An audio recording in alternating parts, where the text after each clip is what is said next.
અને ત્યારે યાદ કરાવજો કે આ આગેવાને મને આવી રીતે યાદ કરજો.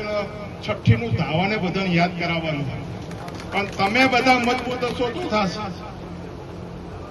કેમ કે આપણા ઉપર જે વીતી થઈ એ દેખો, આપણે જે કરશો એ ભોગવવાનું છે, અને ઈ કરશે અહીંયાને ભોગવીને જ આવવાનું.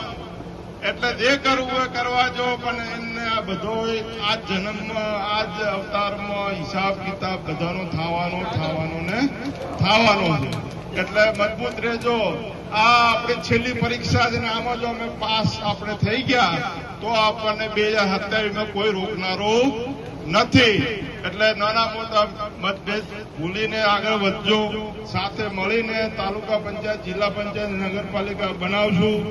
કોઈ પણ આગેવાનને કહો, અત્યારે ભાજપ અત્યારે ઘરે ઘરે ફરે છે, તમે આવો તમારી ટિકિટ આલો, તમે બોલો વિકાસના કાર્ય શું કરવા. અત્યારે ખાટલા બેઠક ભાજપની ચાલે છે ને, એટલે બધે પૂછે બોલો શું તમારા ગામમાં કામ કરવા. હા 3 વર્ષ ત્યાં ચમ યાદ ના આવ્યું ગામ. તાર તો ઓલા કમિશન હાલતા હતા, અહીંયાનો કામ યાદ આવતા. અત્યારે બાપુ આ દરેક ગામોની અંદર જે ખાટલા બેઠકોની અંદર બોલો સુભાષભાઈ શું કામ જોઈએ છે, શું તમારા કામથી બાકી રહ્યું. તો 3.5 વર્ષ ચમ યાદ ના આવ્યા કોઈ. હવે આ યાદ, હવે વિકાસના કાર્ય, હવે ખાતમુહૂર્ત.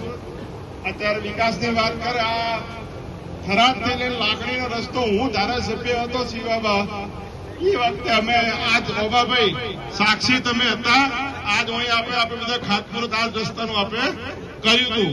આ 3.5 વર્ષ થઈ ગયા, હવે પૂરો થાય.